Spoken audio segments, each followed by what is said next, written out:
Ennen nukkumaan menoa ajattelin käydä vielä verkkosuojassa tarkistamassa. Ovella oli kyselijä, jolle ilmoitin samat tutut asiat. Hän aukaisi oven ja astuin sisään. Pimeää kuten aina. Vain pieniä kipinöitä jossain kauempana. Kuulen vaimeaa mutinaa, joten laitan kämmeneni korvalehtieni taakse ja suuntaan ne vahvistamaan ääntä. Joku puhuu maasäteilystä.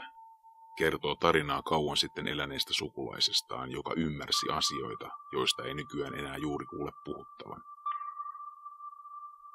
Kuuluu terävä risahdus ja pieni tulipalo lennähtää kentän läpi. Kuulen naurua. Joku kysyy, oliko se sukulainen ollut jossakin laitoksessa ja oliko puhuja itse suljettuna tai mömmöissä. Lisää naurua. Ensimmäinen puhuja ei vastaa. Tuuli humisee kennostoissa ja kipinöiden hienoinen katku tuntuu nenässä ja kurkussa. Minua huimaa hiukan.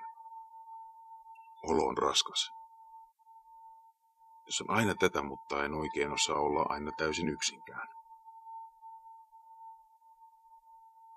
Täällä on paljon muita. Joku täällä on kuten minä. Odottaa, että kuulisimme toisiamme. Voisimme puhua. Toistaiseksi se ei ole onnistunut, sillä joku ehtii aina ivata ensin, ja yritys tuottaa vain muutaman kärvevän kipinän ja yhteys katkeaa. Yritin kerran ivaa itsekin, mutta olin sen jälkeen 3 päivää sairaana. Oksensin ja ripuloin ja mielialani oli kovin matalalla. Päätin yrittää paikata tilannetta niin, että seuraavalla kerralla verkkosuojassa kerroin hyvin henkilökohtaisen ja kauniin tarinan. Se aiheutti täydellisen hiljaisuuden.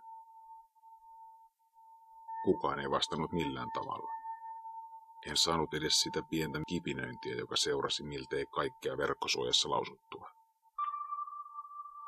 En enää puhunut. Nykyään seison vain paikallani keskellä pimeää ja katselen. Odotan jotakin. Joku kysyy kottikärryistä. Kukaan ei ehdi ivata, koska kysyjä on hieman etäämpänä kiihkeimmästä keskiöstä. Joku vastaa hänelle, mutta hänen vastauksensa on niin pitkä ja vaikeaselkoinen, että kysymys unohtuu. Lopuksi vastaaja linkittää tilaan lankoja, joista pääsee sikalevyn kanssa kontrolloituun piiriin, jossa on ostovelvoite. Palaan ovelle, pyydän lähtölupaa ja pian olen taas ulkona.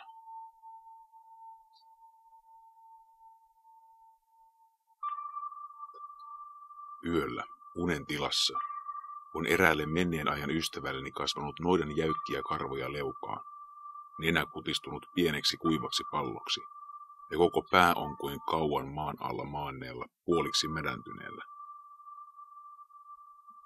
Hän asuukin hirviön luolassa, kärsii kovista vaivoista. Hän on kuitenkin itse syypää kaikkiin vaivoihinsa. Hänen omat valintansa ovat kaiken takana. Halatessani häntä tunnen hänen säällittäväksi käpertyneen ja laihan kehonsa. En koskaan tule kertomaan tätä untani hänelle, hyvin menestyneelle ja ansioituneelle ihmiselle.